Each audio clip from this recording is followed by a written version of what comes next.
You're watching Sonic Shocks, where we are joined with Josh from As I Lay Dying. Nice to meet you. Hi. Now, 2010 has been an extremely busy year for you guys.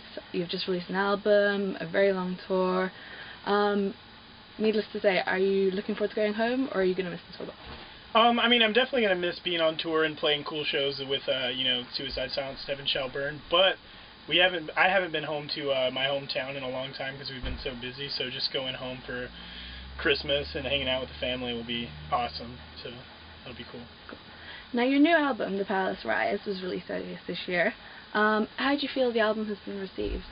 I think that our fans and, maybe even a few new fans were stoked that we kind of, extended our sound a little bit, as far as we just tried to incorporate, some more layers and maybe just, take a little more time on the song structures and, choruses and stuff. So I think, we, definitely spent a lot more time perfecting what we were doing, and I think, so far it seems like it's been pretty well received. People are enjoying the live songs when we play them, so hopefully they are stoked on it. In hindsight, is there anything you would change, or are you pretty happy with it? I don't think there's anything I would change. With the last record, I might say, yeah, there was a few little things I could have changed, but we just had a lot more time and kind of more like opportunity to tighten up stuff on this one. So I think that, there's really nothing I would change about it. Okay. I've heard from a lot of fans that they think it's your greatest album yet. And it was produced by Adam D. from Killswitch Engage. Yeah. Why did you choose him over other producers?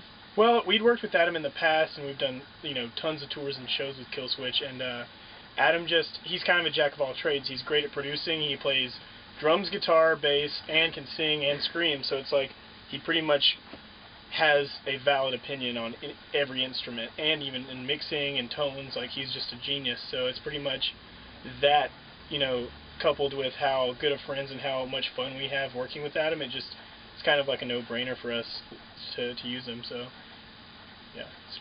Okay. Now, the band has been around for 10 years. How do you feel the music landscape has changed?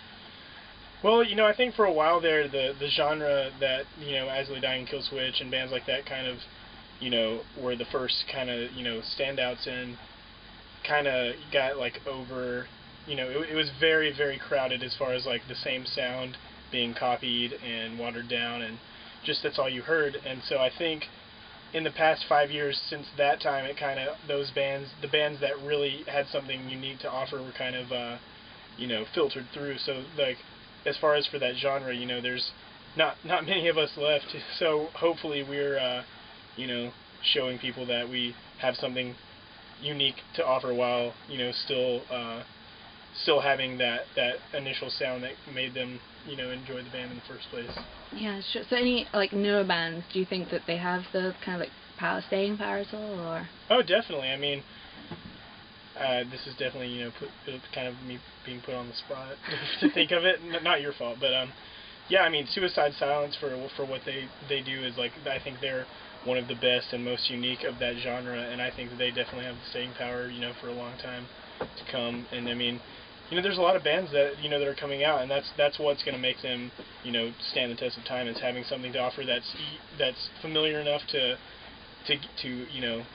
invite fans to listen to it, but also unique enough to get them to remember it, I guess. So that's always the trick, I guess. Okay. As a musician, would you say you've gotten better with age? I mean, yeah, I think everybody, just from playing, around close to 200 shows a year, is going to get better as a musician, hopefully. And, we all try to write, better songs, better riffs, whatever. And, I mean, that's also another, that's what got us into playing in a band in the first place, is just always striving to be better at, writing and playing. So I hope so. Okay. So As I Lay Dying is definitely considered as one of the pioneers of, like, the metalcore genre. How does it feel to still be at the top and keep pushing the boundaries that this genre has?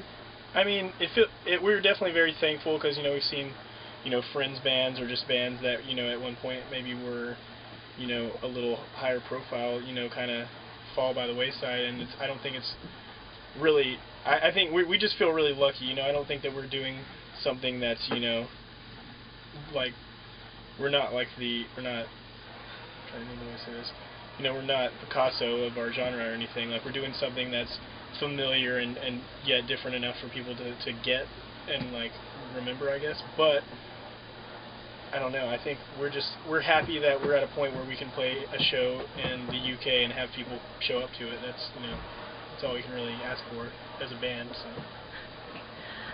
So when you're old and grey, and your heavy touring days are behind you, how would you like to be remembered?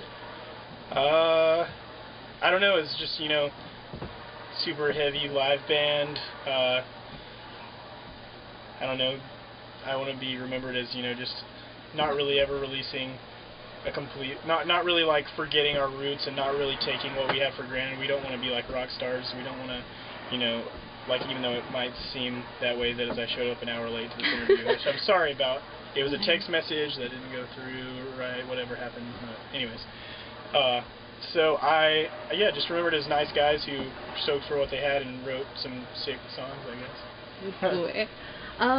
Is there anything that you feel that you'd like to accomplish that you haven't already done so in your career?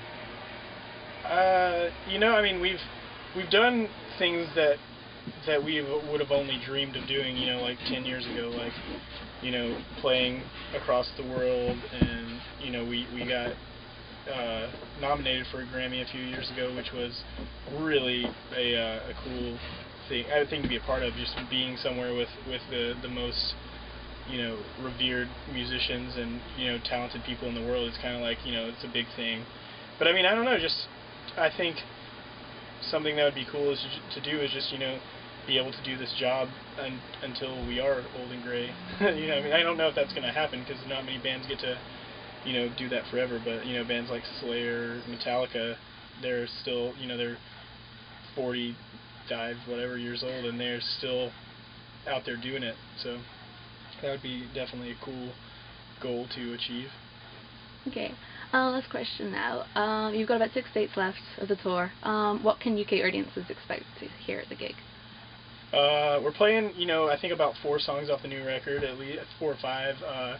We're playing just a good mix of every album. We're not really neglecting an album, so that's something cool to, I guess, especially if they're longtime fans. And then if they are people that have just now really gotten into the band, then we're also playing some songs that are off the new. We're playing more songs off the 2 newest CDs than the first 2, but we're still playing songs off those 2. So. Okay, excellent. Well, thank you very much for your time. No problem. Thank you.